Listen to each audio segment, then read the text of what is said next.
Good evening and welcome to the October 2021 meeting of the Harbor and Coastal Zone Management Commission. Folks, if you're listening at home and you experience any problem, we are on LMC TV tonight. We are also on Zoom at the link on the publicly posted agenda. 2021 meeting of the Harbor and Coastal. My apologies. I think the live stream loaded. I'll put myself on mute. We have the live stream running on LMC TV, also on our YouTube channel, and on the and on Zoom. And if you're looking for Zoom, which you will need to do if there's public comment period, which we anticipate there may be, that link is at the top of the agenda. And if you're paying attention, thank you for caring about village affairs. I'm going to move to open the meeting. Do I have a second? Second. All in favor? Aye. Aye. The meeting is open. I'm going to call our first agenda item. That is the Foreshore Road application. Do we have the applicant with us?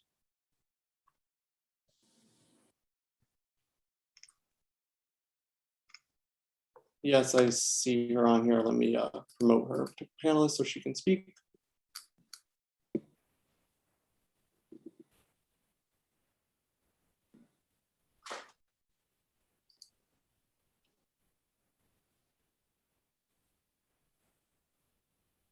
Okay, I think you're there if you unmute yourself. Okay. Hi, good evening. Azure D. Sleitcher of Race Coastal Engineering, consultant for the applicant Robert Goodman, Foreshore Road. At our last meeting, the commission asked for a few items to be clarified, and we've since submitted those items. I can run through them quickly. One question was regarding the deed for the lands underwater, which we submitted. The second item was confirmation of the top of the proposed anchor pilings for the dock, and the relationship to other dock pilings in the neighborhood and other applications that were recently approved. So the top 18, which is to prevent the float from coming off the piles during the 100-year base flood from FEMA, and One Shore Road approved last year by the commission. The other item was the commission requested that we consider putting stone veneer in the exposed face. Hang on just a second. First of all, we're having audio difficulty, and I think Sorry, say Andrew, again. I didn't. We're having some audio difficulty where you're breaking up and freezing. Oh. It may, if you can dial in for audio, we may get a better result. Sure.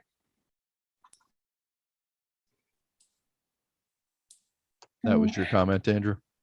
Yeah, I didn't hear the answer to the first piling issue. If we could repeat that.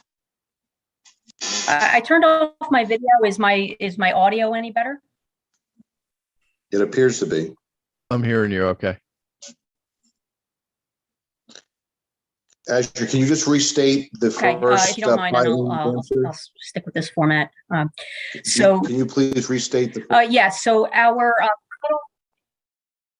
cutoff elevation is plus 17, which is 2 feet above the base flood elevation of 15 in this area, and it's the elevation is to prevent the float from coming off the piles in the event of a flooding situation. And that elevation is consistent with approvals in the neighborhood, specifically One Shore Road, that was approved by the commission last year. So the height of the piles at One Shore and Foreshore are the same, or different? Correct. They're the same. Okay, thank you. Yes. So the other item was a request to consider stone veneer on the exposed surface of the concrete landing for the gangway.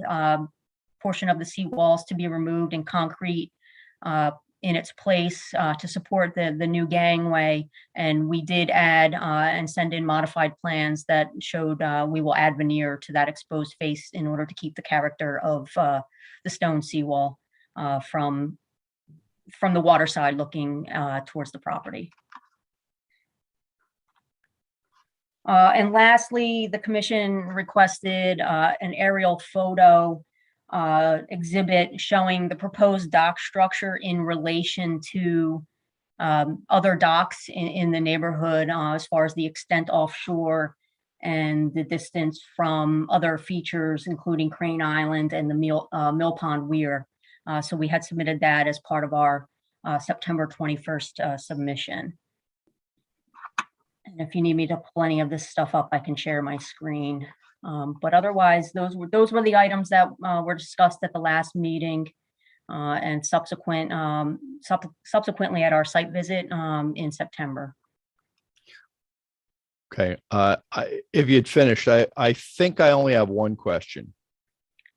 And I think we covered this before, but remind me, please. There's a bottom stop to make sure that at low tide, the dock doesn't bottom out. What elevation is that at?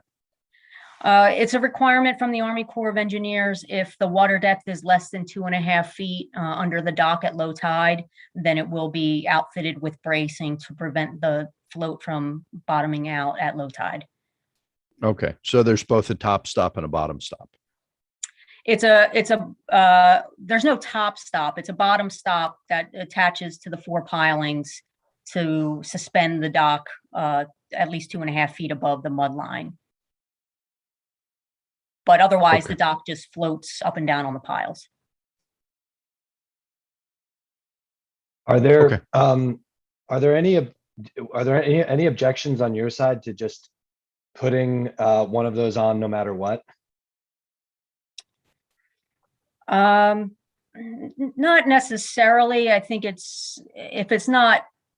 if the water is deep enough, which we believe it to be at least 3 feet in that area at low tide, it's just more infrastructure for, that requires maintenance and other, things, when the dock is removed, for the season and the 4 pilings are there, that bracing will remain. And so, it's a potential, underwater obstruction, when the dock's not there. And if, during high tide, people don't know that it's there. So if it's not necessary, I think we would not prefer to have it.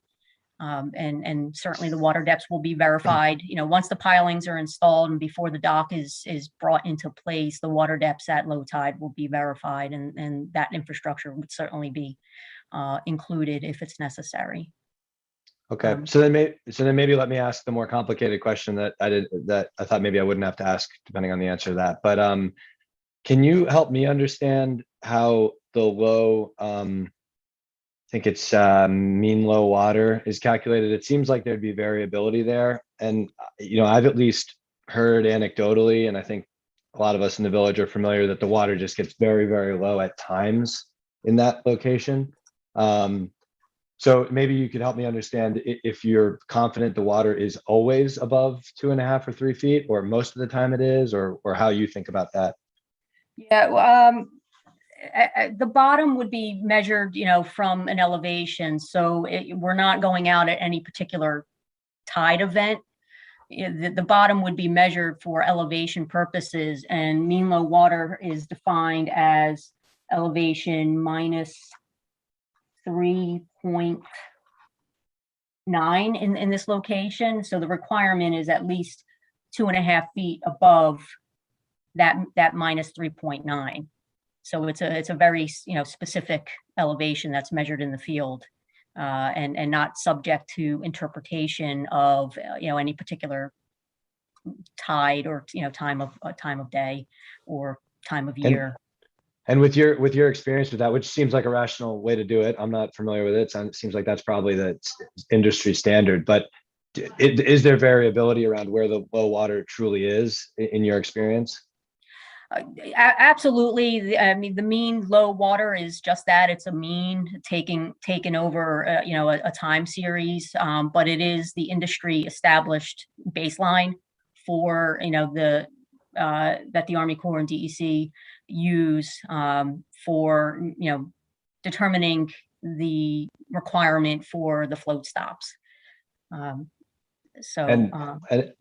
last question, and thank you for this. I'm sure maybe some of this you don't even know, but let me know on this last question anyway, which is, do you know what their tolerance threshold is? Do they set it there because P99 confidence interval, this thing is never touching the bottom, or do they set it there and they're like, yeah, a couple times a year it'll touch the bottom, but usually it won't? Do you have any sense of the tolerance that industry standard is based on?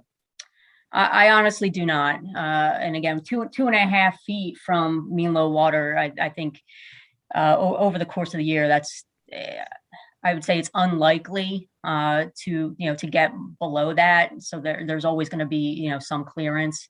For instance, in Connecticut, it's only 18 inches from that same data point. So I think across the environmental agencies in the area, they've some are as low as 18 and some in DC, New York, it's 2.5, but I think that covers the kind of the range of how much lower a tide could expected to be over over the course of any given year or time frame. Got it. And so, sorry, just one more last question. This is probably obviously true, I hope, but do you take the elevation off the highest point underneath the envelope of the dock? Is that what you base it off of? Yeah, so it would be based on the elevations typically drop off as you head offshore, so it would be taken from the most inshore point of the dock, where it would be the most shallow.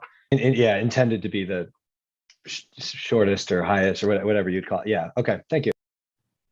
So the stops at 2.5 feet were on the one shore road dock, correct? Yes, again, that's a standard requirement from DEC and Army Corps when you have relatively shallow water. Yeah, from my experience looking at that shore, I think it's all more or less the same. I understand that there could be some variations in depth, but I personally would just like to see those stops there. I think it's a good environmental safeguard, unless there's a substantial burden to the applicant. Can you just inquire about putting those on anyway? Sure. And for the sake of attempting to close this application tonight, if that's a sticking point, then we'll agree. It's not a significant cost expenditure. And if that's what we need to do to move this ahead, I'd be happy to. Yeah, if it's not a significant thing, I just think it works. It's probably better for the applicant. He can still use his dock if the dock is resting on those stops, and it just protects the seafloor. And it's consistent with everything else we've done on similar applications. Okay. Yes. I'd be happy to. That. I would personally feel better, but. Okay. Okay, Thank you. Andrew and Seamus got to the points that I knew I wanted to address, and I just want to make sure that Randy, Jack, Cammie, and Lisa have a chance to be heard if they want to. Lisa, do you have further questions? Randy, Covered what I was interested in. Cammie, I have no questions. Jack. Oh, thanks. Okay.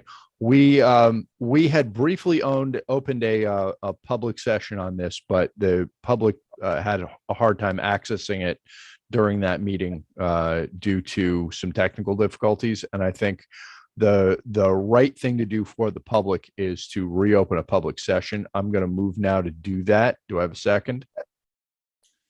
Second. All in favor? Aye. Okay. Public session is open. If there are members of the public that want to comment on this application, you may do so. If you're on Zoom, use the raise hand function, and Stephen will let you in so you can be heard.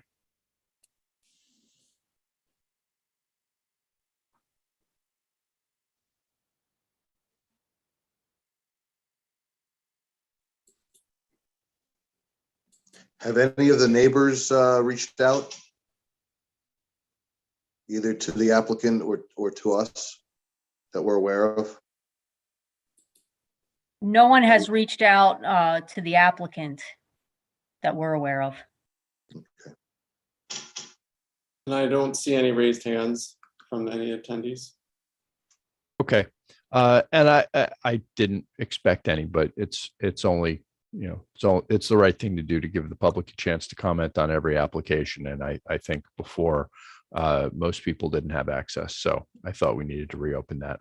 I move at this time to close the public session on the Foreshore Road application. Do I have a second? Second. All in favor? Aye. Okay, public comment is closed on the Foreshore Road application. Okay, straw poll time. Do we believe that we have enough information to vote on this application? Remember that on this, we are not only consistency, but the permitting authority under our LWRP and harbor plan. Andrew? I have enough information, Thomas. Seamus? Yes, for me. Randy? Yes. Cammie? Yes. Jack? Good to go. Lisa? Yes. Okay, I'm going to call a vote that we adopt a resolution granting the application and finding it consistent. Andrew? Yes. Seamus? I think that we heard that the stops would be on the bottom. I believe that should be either, I believe that'll need to be in our resolution since it's not, I believe, on the drawings. I mean, I know we don't like to do, what do we call them? Conditions, but how do you want to address that? Yeah, you know what, Seamus, I thought this was probably my procedural mistake. I thought that I heard the applicant commit to doing the stops. I think it's pretty clear that several of us think it's a lot easier to reach a decision on this application if the stops are there. I think that too.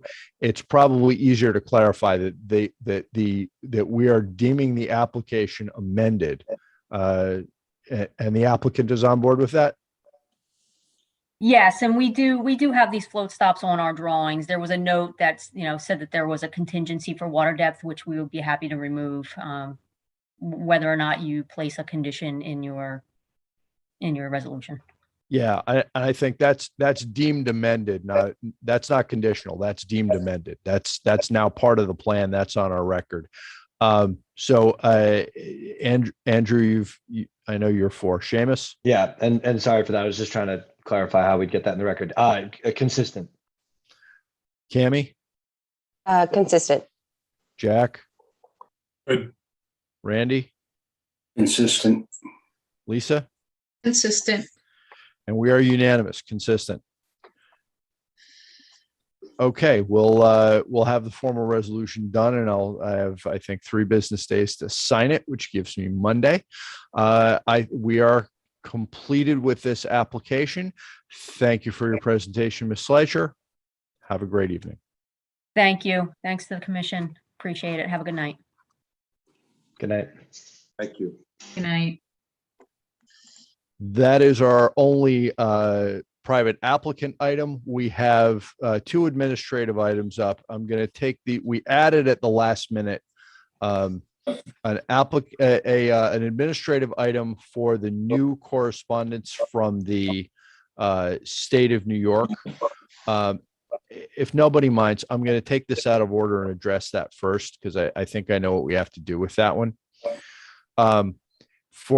For anyone at home who's been paying attention to this, and for the new commissioners who don't have the institutional memory, this is not our first recent experience with the state's process. And when the state asks us if we can identify to them any issues with consistency of a state project, we have tried telling the state in the past that we identify no particular issues, but that we expect them to come back to us when they have a site plan completed, et cetera. They do not recognize that process. They run their own process a little differently from a private applicant.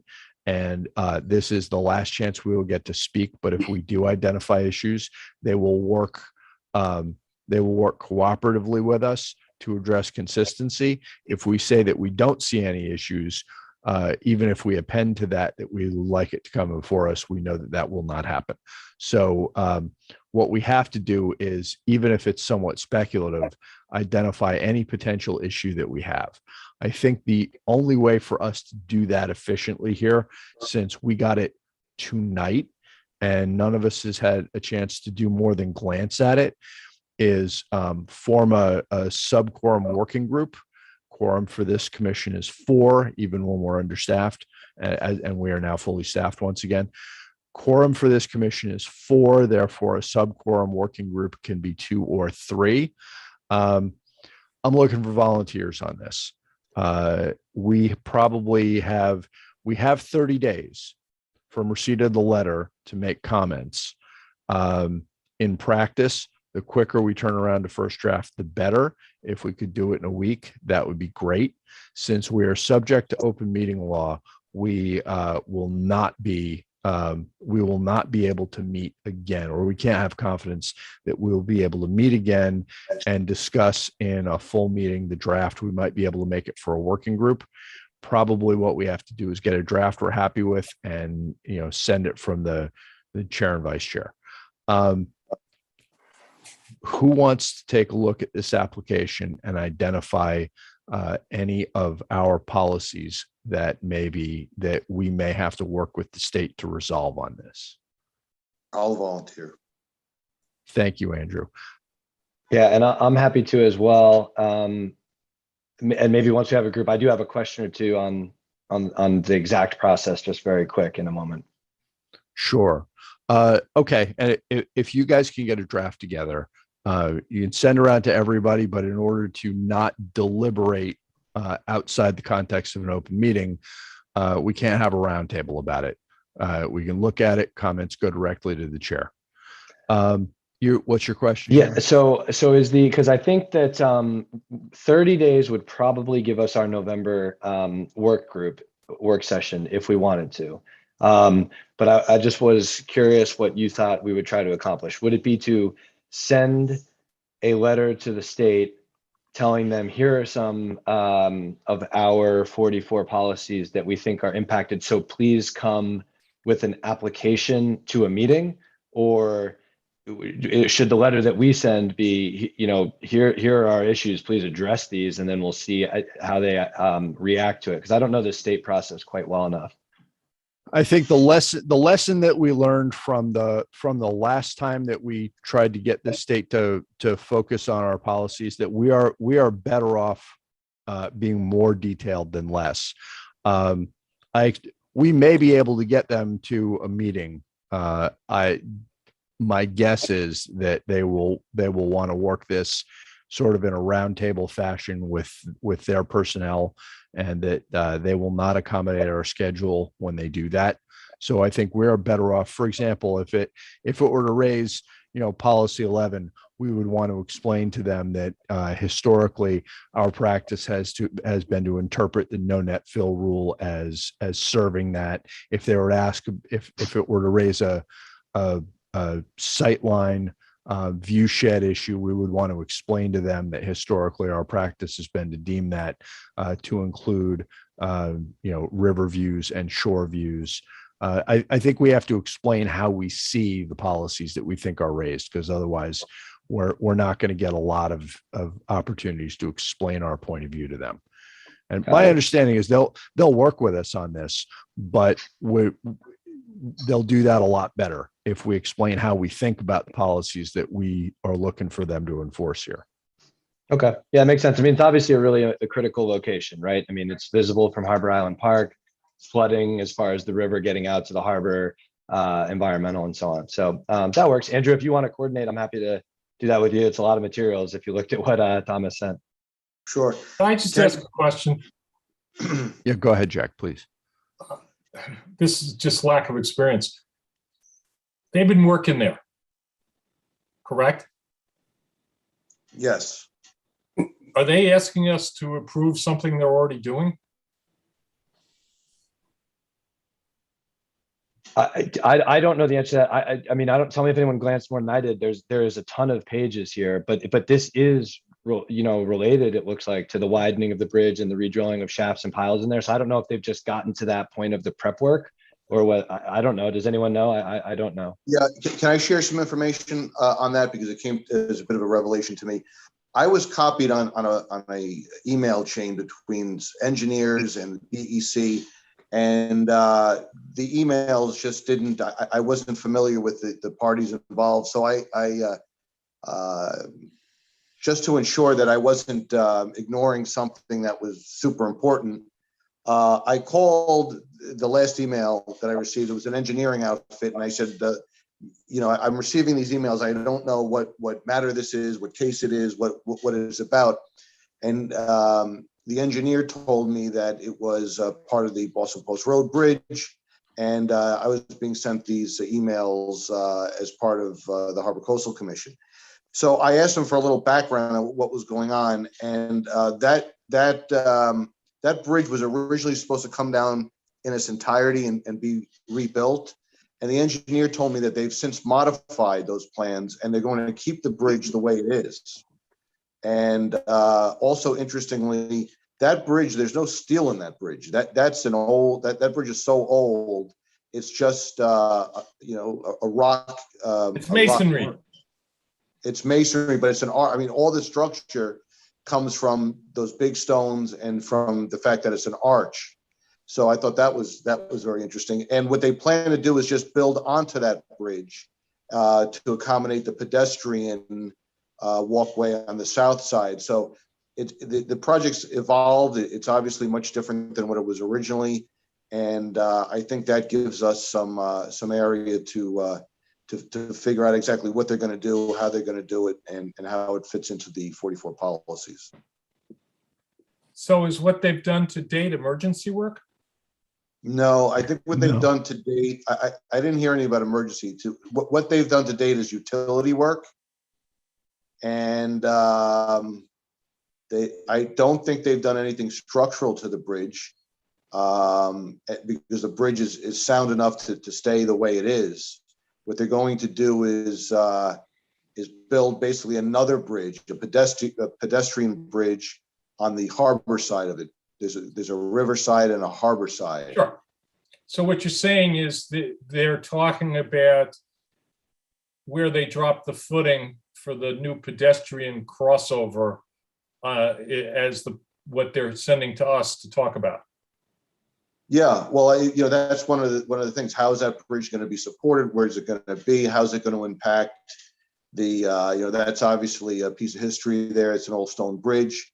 Are they going to affect the current aesthetic of it? Now that opens. We were a little bit in the dark originally when they were going to take it down and rebuild it. We kind of knew what they were going to do. But now, since the plan has changed, it opens up a bunch of new questions on what's going to be done and how it will be done. Does that answer your question? Pretty much. Okay. They had come to us. I don't understand. Does the state own all bridges? They own, I think they own this though. They own Route 1, right? Yeah, Route 1's a state road, isn't it? Yeah, it is. Thank you. Right. Getting smarter every day. I got it. Right. Yeah, there are both the state and the county have they don't think of themselves as subject to the rules that private applicants are subject to. And the state at least has more of a basis for that, and they can impose a different policy on us. Procedurally, they told us about the bridge work, and we told them we don't see any showstoppers. However, we don't pass on consistency until we have a full application. And then by their actions, they showed us that that's not how they do things. And we learned a lesson from that. So this time we have to be much more specific in how we highlight to them any concerns we may have, because a polite invitation to come dialogue with us is not consistent with our policy. What we're going to have to do is explain exactly how we view our policies, how we would enforce them, what questions we would want the answers to, and what changes would need to be considered. And so we'll give them a fairly detailed letter. And that goes to the engineer in District 8. Yeah, I think that's right. Okay. Okay, so unless there's anything further on the bridge work, our last administrative item is our revised wetlands ordinance. By way of brief history, we passed back in December a recommended revised wetlands ordinance. It does a few things a little differently, especially in that it encompasses both tidal and freshwater, includes water courses, and it clarifies the wetlands authorities with Harbor Coastal. That got dropped somewhere on the way to Board of Trustees, and they have never taken it up. However, in between, it was pointed out to us that there were a few technical boo-boos in the version we passed after several attempts to get it through and a lot of very long evenings with other matters. There was a definition dropped. There was some other errors. We had circulated in time for the last work session a red line markup, and Seamus helpfully provided several comments at the work session. Those have been incorporated.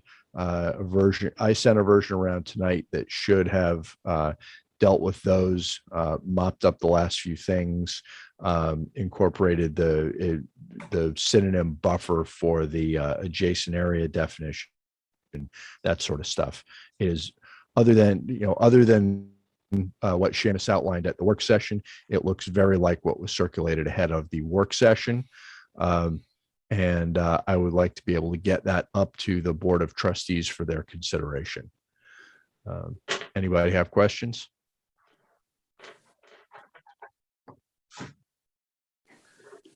All right, since this is essentially technical fixes to something we already passed, I think we can just go ahead and vote it.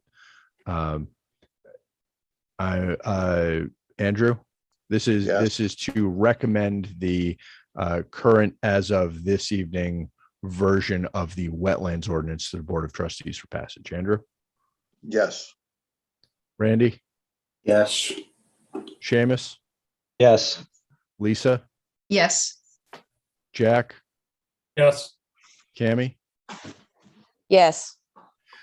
And it's unanimous again. I vote aye, and we are recommending this in the version circulated in time for this meeting as our new wetlands ordinance to the Board of Trustees. With that, we have run our administrative agenda and our applicant agenda.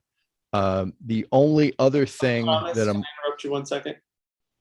Sorry, I just had a procedural question. Those revisions, I don't know, how do those get sent to the board? Do you handle that, or was that something Amber used to do and you need me to send it? I just wanted to make sure.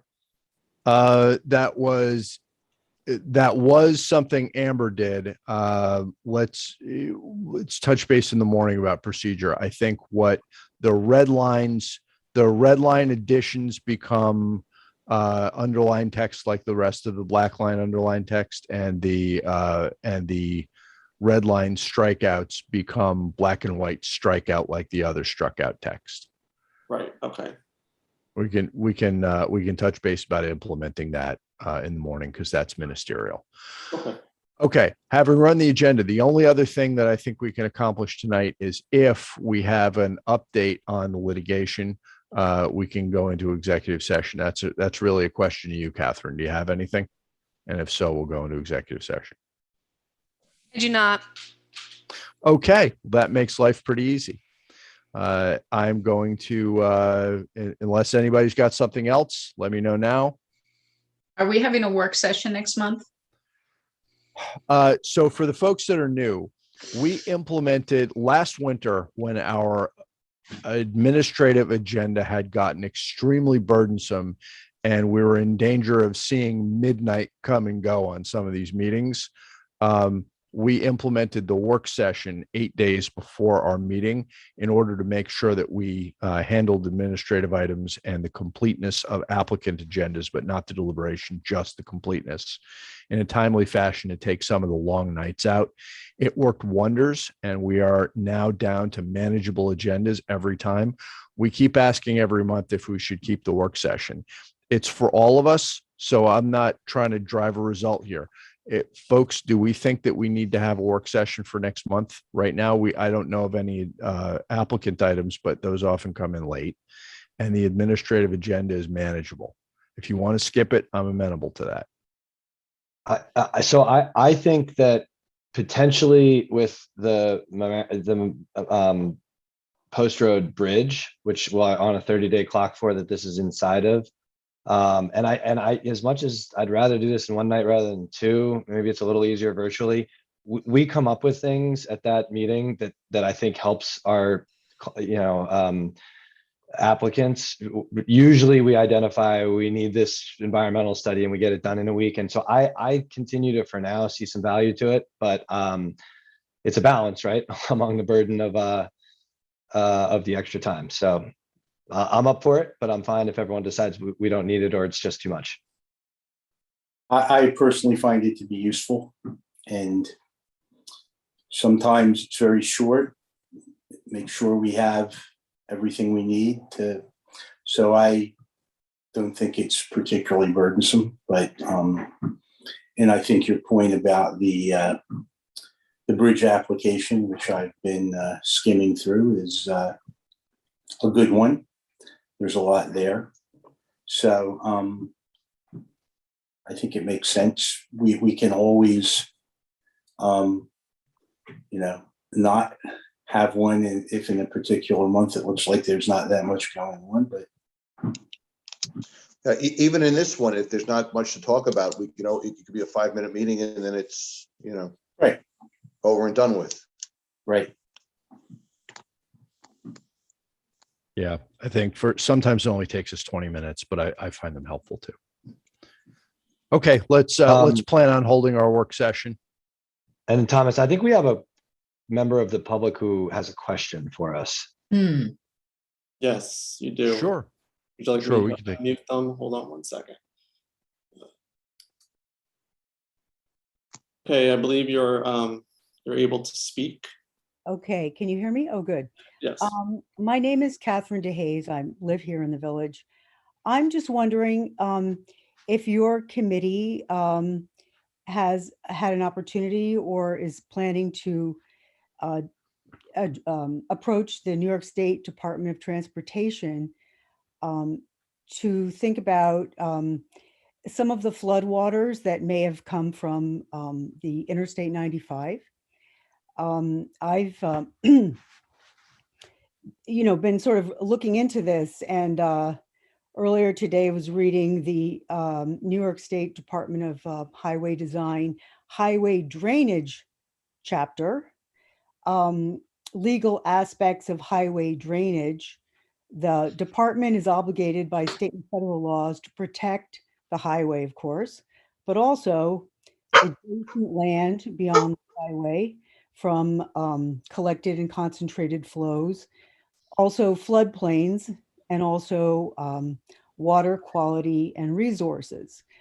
So there's an obligation on the part of the Thruway Authority to concern itself with water that comes off the highway. My estimate, the highway travels through the village roughly about 2 miles. Much of that has water courses directly alongside it, the Sheldrake and Mamaroneck, Sheldrake to the south, where it comes out of Gardens Lake, passes underneath, and goes up to the village. And then on the other side, the Mamaroneck River passing underneath near West Street and so forth.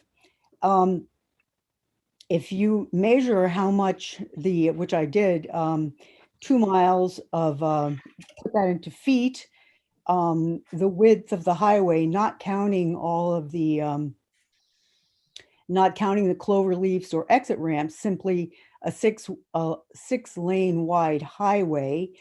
And we had roughly, that is, a certain number of square feet, over 1 million square feet, times 8 inches of rainfall, 0.67 of a foot of rainfall.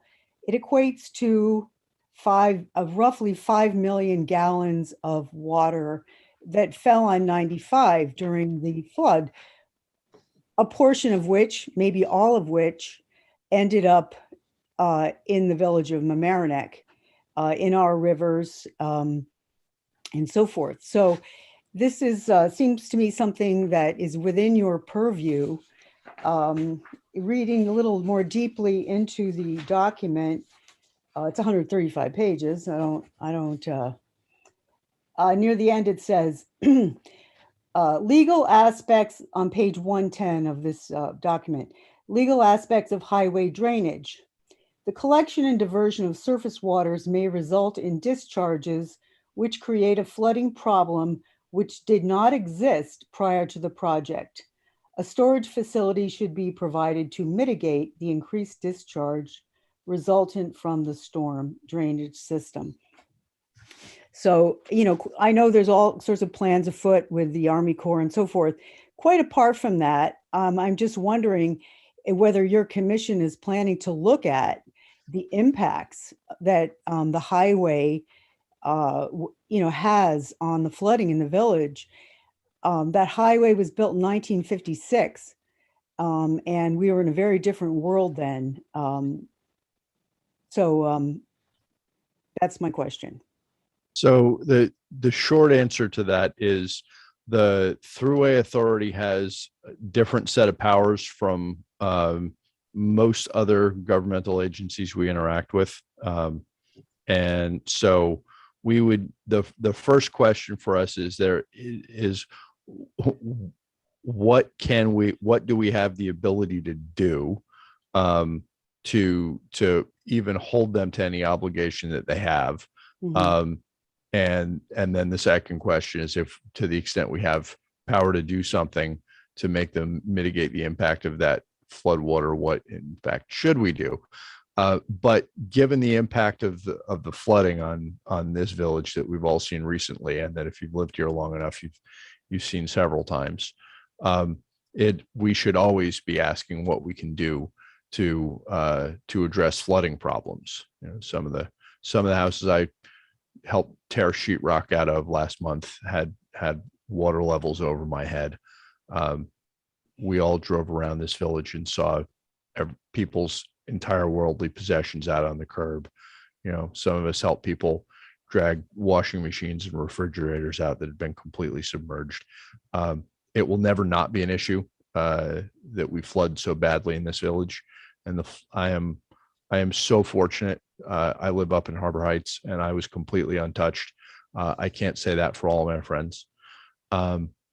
It's a danger to our property, and for some people here, it's a danger to our lives. We never don't take that seriously.